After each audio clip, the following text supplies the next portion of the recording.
بسم اللہ الرحمن الرحیم۔ السلام علیکم۔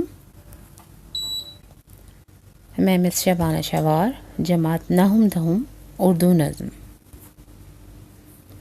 سب سے پہلے اچھی بات، نیک بننے کی 3 خصوصیات۔ حضرت علی نے فرمایا، جب خدا کسی بندے کو نیک بنانا چاہتا ہے تو اسے کم بولنے، کم کھانے اور کم سونے کا الہام کر دیتا ہے۔ سبحان اللہ۔ نعت رسول مقبول آج ہماری نظم ہے۔ اس کے شاعر کا نام امیر مینائی ہے۔ صفحہ نمبر 122۔ آپ یہ نعت سن بھی سکتے۔ شاعر کا تعارف۔ امیر مینائی لکھنؤ کے ایک دینی اور علمی خانوادے میں پیدا ہوئے۔ آپ نے طب، لسانیات، تصوف، فلسفہ، فقہ، منطق، تاریخ، موسیقی، ریاضی اور قانون کے علوم حاصل کیے۔ آپ کا شمار بڑے علماء میں کیا جاتا ہے۔ آپ کو اردو، فارسی اور عربی پر عبور حاصل تھا۔ آپ نے حمد، نعت، مثنوی، قصیدے اور غزل میں اظہار خیال کیا، مگر خاص وجہ شہرت نعت یا شاعری ہے۔ تشریحات۔ شعر نمبر 1۔ خلق کے سرور شافع محشر صلی اللہ علیہ وسلم، مرسل داور خاص پیمبر صلی اللہ علیہ وسلم۔ سب سے پہلے آپ حوالہ نظم لکھیں گے کہ پیش نظر شعر ہماری درسی کتاب کی ایک شاہکار نظم نعت سے لیا گیا ہے جو محمد خاتم النبیین سے ماخوذ ہے۔ پھر آپ حوالہ شاعر دیں گے۔ حوالہ شاعر اس میں آپ کو لکھا ہوا نظر آئے گا۔ پھر آپ تشریح کریں گے۔ اس شعر میں شاعر حضور اکرم صلی اللہ علیہ وآلہ وسلم کی اعلیٰ و عرفہ شان اور عظمت کو بیان کر رہا ہے کہ آپ صلی اللہ علیہ وآلہ وسلم کو اللہ تعالیٰ نے دنیا کے لوگوں کا سردار بنایا ہے۔ آپ صلی اللہ علیہ وآلہ وسلم کی شان یہ ہے کہ روز محشر خدا کے حضور سفارش کرنے والے آپ صلی اللہ علیہ وآلہ وسلم ہیں۔ آپ صلی اللہ علیہ وآلہ وسلم اپنے امتیوں کی شفاعت فرمائیں گے۔ آپ صلی اللہ علیہ وآلہ وسلم عدل و انصاف کے پیکر ہیں اور جو عدل و انصاف کے قیام پر خصوصی زور دیتے ہیں۔ آپ صلی اللہ علیہ وسلم کا فرمان ہے، جو قوم عدل و انصاف کو ہاتھ سے جانے دیتی ہے، تباہی و بربادی اس کا مقدر بن جاتی ہے۔ آپ صلی اللہ علیہ وسلم اللہ کے سب سے خاص پیغمبر ہیں۔ آپ صلی اللہ علیہ وسلم کا پیام و پیغام قیامت تک کے لوگوں کی رہنمائی اور رہبری کرتا رہے گا۔ کوئی مثل مصطفیٰ کا کبھی تھا نہ ہے نہ ہوگا، کسی اور کا یہ رتبہ کبھی تھا نہ ہے نہ ہوگا۔ کسی وہم نے صدا دی کوئی آپ کا مماثل، تو یقین پکار اٹھا کبھی تھا نہ ہے نہ ہوگا۔ سبحان اللہ۔ شعر نمبر 2 ہے۔ نور مجسم نیر اعظم سرور عالم مونس آدم، نوح کے ہمدم خضر کے رہبر صلی اللہ علیہ وسلم۔ اس شعر میں شاعر حضور اکرم صلی اللہ علیہ وآلہ وسلم کی اعلیٰ صفات اور اوصاف حمیدہ کو نظم کرتے ہوئے کہہ رہا ہے کہ آپ صلی اللہ علیہ وآلہ وسلم پیکر نور ہیں۔ آپ صلی اللہ علیہ وآلہ وسلم کے انوار جلیات نے ظلمتوں کو ختم کیا۔ آپ صلی اللہ علیہ وآلہ وسلم شہ دنیا و دین، رحمت کون و مکان، محبوب رب دو جہاں ہیں۔ آپ صلی اللہ علیہ وآلہ وسلم نے انسانیت کو جو سسک اور تڑپ رہی تھی اسے قرار عطا فرمایا، اسے راہ ہدایت دکھائی۔ آپ صلی اللہ علیہ وآلہ وسلم انسانوں کے ہمدم و غمخوار ہیں۔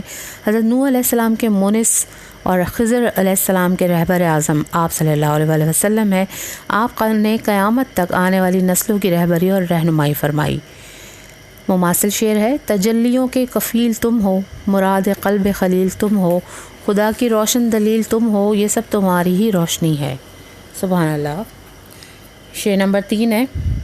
بحر سخاوت کان مروت آیا رحمت شافع امت، مالک جنت قاسم کوثر صلی اللہ علیہ وسلم۔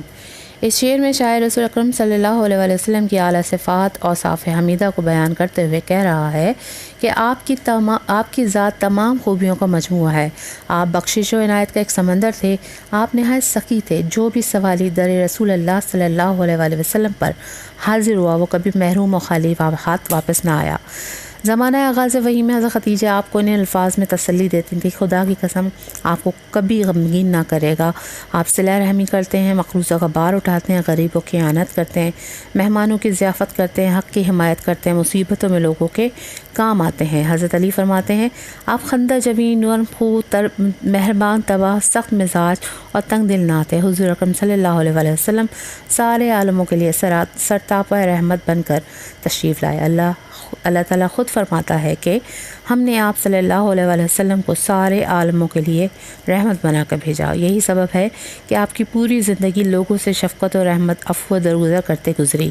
آپ کا یہ سلوک مسلمانوں کے ہی ساتھ مخصوص نہ تھا، بلکہ غیر مسلموں کے ساتھ بھی آپ کا یہی سلوک تھا۔ آپ کو اللہ تعالیٰ نے یہ فضیلت بھی عطا فرمائی کہ روز محشر جب اللہ تعالیٰ کا روب و جلال ہر ایک پر طاری ہوگا اور نفسا نفسی ہوگی، آپ اپنی امت کے امتیوں کی شفاعت فرمائیں گے۔ اللہ تعالیٰ نے آپ کو جنت کا مالک و مختار بنایا ہے۔ آپ صلی اللہ علیہ وآلہ وسلم روز محشر اپنے امتیوں کو حوض کوثر سے جام پلائیں گے۔ اسی لیے آپ کا ایک لقب ساقی کوثر بھی ہے۔ تیری صورت، تیری سیرت، تیرا نقشہ، تیرا جلوہ، تبسم گفتگو، بندہ نوازی، خندہ پیشانی۔ سبحان اللہ۔ شعر نمبر 4 ہے، رہبر موسیٰ ہادی عیسیٰ تارک دنیا مالک عقبہ، ہاتھ کا تکیہ خاک کا بستر صلی اللہ علیہ وسلم۔ اس شعر میں امیر مینائی رسول اکرم صلی اللہ علیہ وآلہ وسلم کے فضائل و کمالات اور اعلیٰ خصوصیات کو بیان کر رہے ہیں کہ آپ حضرت موسیٰ اور حضرت عیسیٰ کے رہبر و رہنما ہادی برحق ہیں۔ آپ صلی اللہ علیہ وآلہ وسلم امام الانبیاء ہیں۔ آپ تمام نبیوں کے سردار ہیں۔ تمام نبیوں کے نبوت و کمالات آپ کے مرہون منت ہیں۔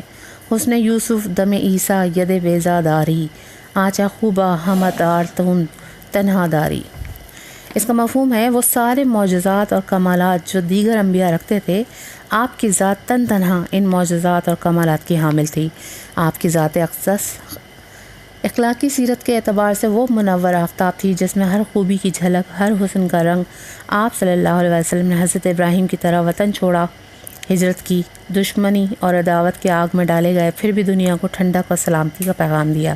حضرت یونس کی طرح غار ثور کے شکم میں 3 دن رہے۔ حضرت سلیمان علیہ السلام کی طرح اس دنیا میں حکومت کی بنیاد ڈالی۔ آپ صلی اللہ علیہ وآلہ وسلم میں حضرت ایوب کا سا صبر بھی تھا، حضرت یحییٰ کا سا انداز تبلیغ بھی تھا۔ آپ حضرت موسیٰ علیہ السلام کی طرح پرجوش تھے اور حضرت عیسیٰ علیہ السلام کی طرح نرم خوبی تھے۔ آپ صلی اللہ علیہ وآلہ وسلم نے دنیا پرستی سے بچنے کا حکم دیا ہے، تن پروری اور عیش و عشرت سے آپ نے منع فرمایا ہے۔ خدا نے آپ کو آخرت کا مختار بنایا۔ آپ شہد دنیا و دین اور رحمت کون و مکان ہیں۔ آپ وجہ تخلیق کائنات اور تخلیق عالم ہیں۔ اس کے باوجود آپ نے انتہائی سادہ ترین انداز میں زندگی بسر فرمائی۔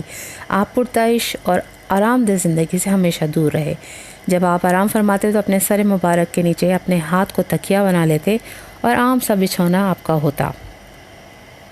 بندوں کو خدا کی رحمت کا مرصدہ سنانے آئے تھے، کس طور سے ہم دنیا میں رہیں خوردہ بتانے آئے تھے۔ سبحان اللہ۔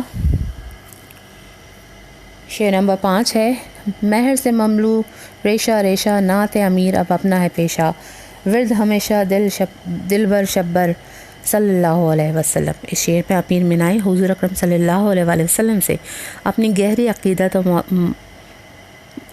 کا والہانہ اظہار کرتے ہوئے کہتے ہیں کہ آپ صلی اللہ علیہ وآلہ وسلم کی رحمت تو عطا سے میرے جسم کا انگ انگ فیضیاب ہے۔ آپ صلی اللہ علیہ وآلہ وسلم کی مہربانی اور جود و سخا ابر کرم کی مانند برس رہی ہے۔ عشق رسول میری رگ و پے میں بس گیا ہے اور میری زندگی کا اب یہی مقصد اور کام رہ گیا ہے، آپ کی مدح سرائی میں پوری زندگی گزر جائے۔ میں آپ کی شان عظمت اعلیٰ صفات کا ورد دل و زبان پر ہمیشہ جاری ساری رکھوں گا۔ مدحِ رسول بیان کرتے کرتے میری زندگی گزر جائے۔ بقول شاید نعت لکھتا رہوں، نعت پڑھتا رہوں، آنکھ پر نم رہے، دل مچلتا رہے۔ سبحان اللہ۔ یہ اس نعت کے الفاظ معنی ہیں جو آپ کاپی میں ڈالیں۔ یہ مشق ہے، یہ بھی آپ کاپی میں کریں گے۔ شکریہ۔